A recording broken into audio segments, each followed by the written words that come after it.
नमस्कार दोस्तों, stories hub में आपका स्वागत है। एक और नई इंटरेस्टिंग कहानी के साथ। अगर आपको हमारी कहानी पसंद आए तो सब्सक्राइब ज़रूर कर लेना, आपको और भी ऐसी कहानियां सुनने को मिलती रहेंगी।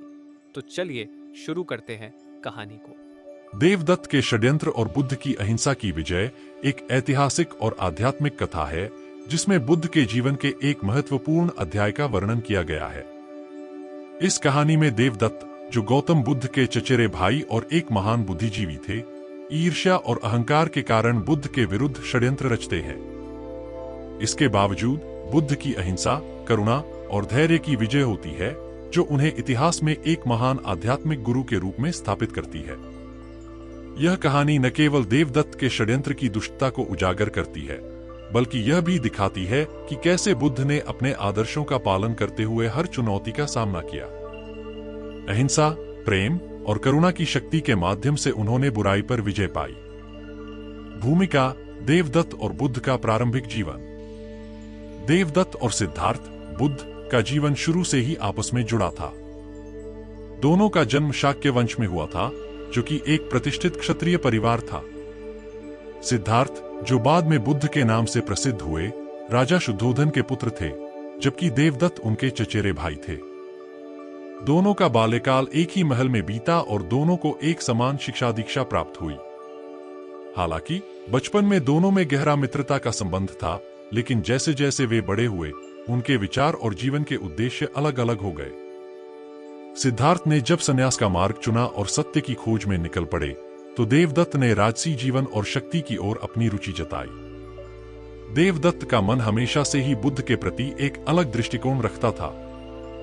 जब बुद्ध ने ज्ञान प्राप्त किया और उनके अनुयायियों की संख्या बढ़ने लगी, तो देवदत्त के मन में ईर्ष्या और क्रोध की भावना बढ़ने लगी। धीरे धीरे यह ईर्ष्या एक घातक षड्यंत्र में बदल गई, जिसने उनके और बुद्ध के बीच की मित्रता को समाप्त कर दिया। देवदत्त की महत्वाकांक्षा और ईर्ष्या। देवदत्त का स्वभाव बचपन से ही महत्वाकांक्षी था। वे हमेशा चाहते थे कि लोग उन्हें श्रेष्ठ माने और उनकी पूजा करें। जब उन्होंने देखा कि गौतम बुद्ध, जिन्हें वे अपना साधारण चचेरा भाई मानते थे, अब एक महान धार्मिक गुरु के रूप में प्रतिष्ठित हो गए हैं, तो उनके मन में ईर्ष्या की ज्वाला जल उठी। गौतम बुद्ध का अनुयायी समाज तेजी से बढ़ रहा था। लोग बुद्ध के उपदेशों को सुनने और उनके जीवन का अनुसरण करने के लिए दूर दूर से आ रहे थे। बुद्ध की करुणा, अहिंसा और सत्य की शिक्षा ने लोगों के दिलों में गहरी छाप छोड़ी थी। देवदत्त ने महसूस किया कि अब उनका कोई महत्व नहीं रहा, और इसी कारण उनके मन में बुद्ध के प्रति द्वेष और क्रोध ने जन्म लिया। देवदत्त को यह विश्वास हो गया था कि यदि वे बुद्ध का स्थान ले लेंगे, तो लोग उनकी पूजा करेंगे और वे महानता प्राप्त करेंगे। यही विचार धीरे धीरे उनके मन में षड्यंत्र की योजना का निर्माण करने लगा। देवदत्त का बुद्ध से अलग होना। देवदत्त ने अपने षड्यंत्र की पहली शुरुआत उस समय की जब उन्होंने बुद्ध से भिक्षु संघ का नेतृत्व छोड़ने और उन्हें यह जिम्मेदारी सौंपने का अनुरोध किया। वे चाहते थे कि बुद्ध, जो अब वृद्ध हो चुके थे, संघ के नेतृत्व से हट जाएं और उन्हें यह पद दे दें। बुद्ध, जो देवदत्त की महत्वाकांक्षाओं और उनके अहंकार को समझते थे, ने विनम्रतापूर्वक उनका अनुरोध ठुकरा दिया। बुद्ध ने कहा कि संघ का नेतृत्व केवल उनके कर्तव्यों और धर्म का पालन करने वालों के पास रहना चाहिए, न कि किसी की व्यक्तिगत महत्वाकांक्षा के कारण। यह उत्तर देवदत्त के अहंकार को ठेस पहुंचाने वाला था। उन्हें यह महसूस हुआ कि बुद्ध उन्हें कभी स्वीकार नहीं करेंगे, और यहीं से उनके मन में बदले की भावना गहराई तक बैठ गई। षड्यंत्र की शुरुआत। संघ में विभाजन। देवदत्त के मन में अब बुद्ध को हटाने और उनकी जगह लेने की ठान ली थी। उन्होंने बुद्ध के संघ को विभाजित करने की योजना बनाई। इसके लिए उन्होंने कुछ युवा भिक्षुओं को अपने साथ मिला लिया, जो बुद्ध की शिक्षाओं से असंतुष्ट थे। देवदत्त ने उन्हें यह विश्वास दिलाया कि वे संघ में सुधार करेंगे और भिक्षुओं के जीवन को और अधिक कठोर और अनुशासित बनाएंगे। देवदत्त ने बुद्ध के अनुयायियों के बीच अशांति फैलानी शुरू की। उन्होंने संघ के सदस्यों से कहा कि बुद्ध अब वृद्ध हो चुके हैं और उन्हें संघ का नेतृत्व छोड़ देना चाहिए। धीरे धीरे उन्होंने संघ में विभाजन उत्पन्न किया और कुछ भिक्षुओं को अपने पक्ष में कर लिया। देवदत्त का यह कदम न केवल बुद्ध के प्रति विश्वासघात था, बल्कि यह भी दिखाता है कि कैसे सत्ता और महत्वाकांक्षा मनुष्य को पथभ्रष्ट कर सकती है। बुद्ध पर प्राणघातक हमला। देवदत्त की महत्वाकांक्षा और क्रोध अब चरम सीमा पर पहुंच चुका था। संघ के विभाजन के बाद भी जब उन्होंने देखा कि बुद्ध के प्रति लोगों की श्रद्धा कम नहीं हुई, तो उन्होंने एक और भयावह षड्यंत्र रचा। उन्होंने यह निश्चय किया कि बुद्ध को समाप्त करना ही उनके लिए सबसे आसान उपाय होगा।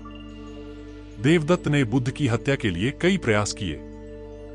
सबसे पहले उन्होंने एक घातक योजनाबद्ध तरीके से बुद्ध के खिलाफ एक हाथी का उपयोग किया। देवदत्त ने एक क्रोधित हाथी को बुद्ध की ओर छोड़ दिया ताकि वह उन्हें कुचल डाले। लेकिन जैसे ही वह हाथी बुद्ध के समीप पहुंचा, बुद्ध की करुणामय उपस्थिति और अहिंसा की शक्ति ने उस हाथी को शांत कर दिया।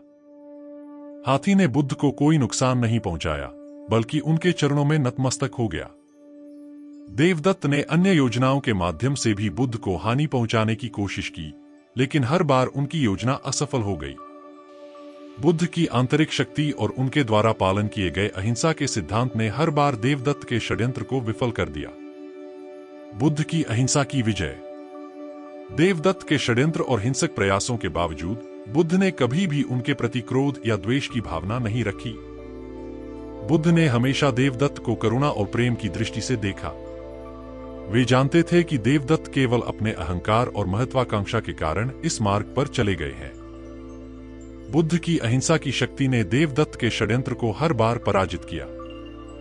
देवदत्त ने चाहे जितने भी प्रयास किए हों, लेकिन वे कभी भी बुद्ध की शांति और अहिंसा के सिद्धांत को नहीं तोड़ सके।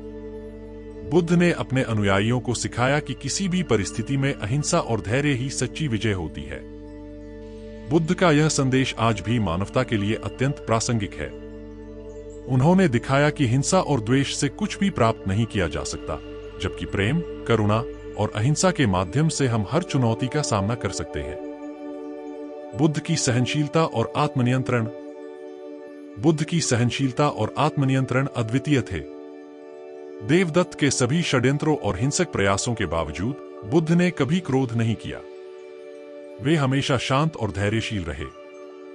देवदत्त के लगातार हमलों के बाद भी बुद्ध ने न केवल उन्हें क्षमा किया, बल्कि यह भी दिखाया कि एक सच्चा आध्यात्मिक मार्गदर्शक कभी भी अपनी भावनाओं को नियंत्रित करने में असफल नहीं होता। बुद्ध के इस व्यवहार ने न केवल उनके अनुयायियों के दिलों में गहरी छाप छोड़ी, बल्कि देवदत्त के अन्य समर्थकों को भी यह सोचने पर मजबूर किया कि वे किसके पीछे खड़े हैं। बुद्ध ने किसी भी व्यक्ति को, चाहे वह कितना भी गलत हो, कभी भी अपने द्वेष के कारण अस्वीकार नहीं किया। उन्होंने यह संदेश दिया कि मानवता को करुणा और सहिष्णुता से ही सही मार्ग दिखाया जा सकता है। देवदत्त की योजनाओं का विफल होना। बुद्ध के शिष्य और अनुयायी धीरे धीरे समझने लगे कि देवदत्त का उद्देश्य न केवल संघ का नेतृत्व करना है, बल्कि बुद्ध को नुकसान पहुंचाना है। देवदत्त की योजनाएं एक एक करके विफल होती चली गईं। उनके अनुयायियों की संख्या घटने लगी और जो लोग कभी उनके साथ थे, वे भी बुद्ध की महानता और सहनशीलता के प्रति आकर्षित हुए। देवदत्त ने संघ में विभाजन की कोशिश की, लेकिन बुद्ध की शिक्षाओं और अनुयायियों के प्रति उनकी करुणा ने हर बार उसे विफल कर दिया। संघ के अधिकांश भिक्षु बुद्ध के प्रति अपनी निष्ठा बनाए रखे और देवदत्त का प्रभाव धीरे धीरे खत्म होने लगा। देवदत्त का अंतिम प्रयास और पतन। देवदत्त ने जब देखा कि उनके सभी प्रयास विफल हो गए हैं, तो उन्होंने आखिरी बार बुद्ध को खत्म करने की योजना बनाई। इस बार उन्होंने यह सोचा कि यदि वे स्वयं बुद्ध पर हमला करेंगे, तो वे उन्हें हरा देंगे और संघ का नेतृत्व प्राप्त कर लेंगे। लेकिन जब उन्होंने बुद्ध पर हमला करने की कोशिश की, तो प्रकृति ने स्वयं उन्हें रोका। जिस स्थान पर वे बुद्ध को मारने का प्रयास कर रहे थे, वहां भूमि धसक गई और देवदत्त उसी में गिर गए। यह घटना देवदत्त के पतन का प्रतीक थी और इससे यह स्पष्ट हो गया कि उनका अंत नजदीक है। बुद्ध की करुणा और अंतिम क्षमा। यह जानकर भी कि देवदत्त ने उनके खिलाफ षड्यंत्र रचा था और कई बार उनकी हत्या करने की कोशिश की, बुद्ध ने उनके प्रति कोई घृणा नहीं दिखाई। बुद्ध ने हमेशा अपने अनुयायियों से यह कहा कि किसी भी व्यक्ति के प्रति द्वेष रखना स्वयं के मन को अशांत करने के समान है। देवदत्त के पतन के बाद बुद्ध ने उन्हें क्षमा कर दिया। उन्होंने अपने अनुयायियों से यह संदेश दिया कि सच्चा परोपकार और प्रेम तभी प्रकट होता है जब हम अपने सबसे बड़े शत्रु को भी क्षमा कर सकें। बुद्ध की यह करुणा और क्षमा का भाव उनके महान व्यक्तित्व का प्रतीक था।